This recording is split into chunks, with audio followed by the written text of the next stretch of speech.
Okay, hai, Assalamualaikum guys. Hari ni saya nak ajar korang cara untuk membesarkan korang punya tangan. Sebab apa saya galakkan korang untuk membesarkan tangan dulu bila korang nak start workout?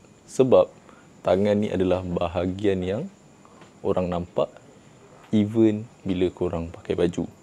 Kadang-kadang kalau korang punya dada besar pun, bila korang pakai baju, orang tak nampak.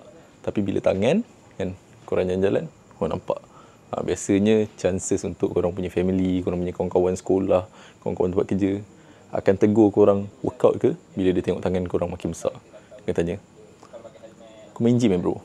Before that, korang punya tangan ada 3 otot. Korang ada korang punya bicep depan sini, tricep bahagian belakang ni, tricep dengan shoulder. Okay, bicep, tricep, shoulder. Untuk bicep, kebiasaannya kita akan buat 2 jenis latihan saja untuk membesarkan bicep. Korang just perlu workout yang macam ni, pegang dumbbell tu macam ni.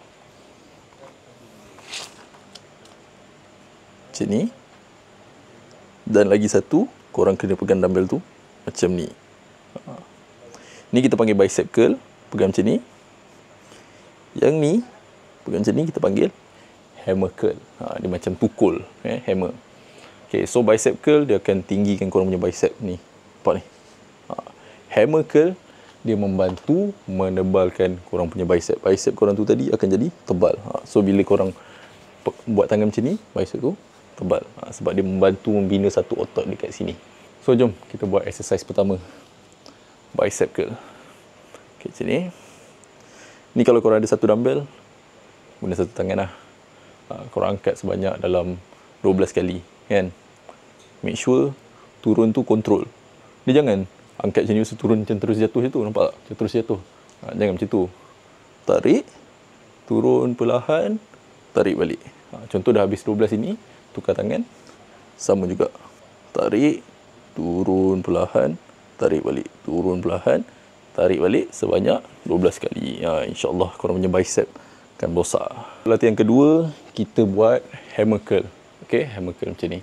Okay, untuk latihan tadi, korang buat 12 rep tu, korang ulang sebanyak 3 kali. 3 set. Okay, so maksudnya, dah settle 12 kali, korang rehat dalam 1-3 minit, korang sambung lagi. Macam tu, ulang 3 kali. Dah habis 3 kali tu, korang rest lah dalam 1 ke 3 minit juga. And then korang proceed dengan hammer curl macam ni. Okay, naik laju, turun perlahan. Naik laju, turun perlahan. Sebanyak 12 kali. Habis 12 reps sini, tukar tangan. 12 reps juga. And then, korang rest 1 ke 3 minit. Go for next set, ulang 3 set. So, settle. Settle dah korang punya bicep. Okay, bila korang melatih tangan ni, korang jangan latih hari-hari. Kalau korang latih hari-hari, korang punya tangan tadi tu akan cramp, akan sakit. Menyebabkan korang tak boleh buat korang punya pekerjaan ataupun aktiviti harian. Okay. So, untuk tricep pula, tricep belakang ni. Tricep belakang ni. Kalau korang punya tricep dah fully developed, kan, dia dah betul-betul matang, apa yang akan terjadi, korang punya otot tricep tu dia akan jadi macam bentuk udang ataupun ketam punya pincer. Macam tu, nampak? Dia daripada sini, nampak tak? Okay. So ni adalah korang punya tricep bahagian tepi, bahagian belakang, dan ada lagi satu sini, bawah sini, dia punya medial. Okay. So untuk tricep menggunakan dumbbell, berdasarkan saya punya pengalaman, korang just perlu buat 2 jenis exercise.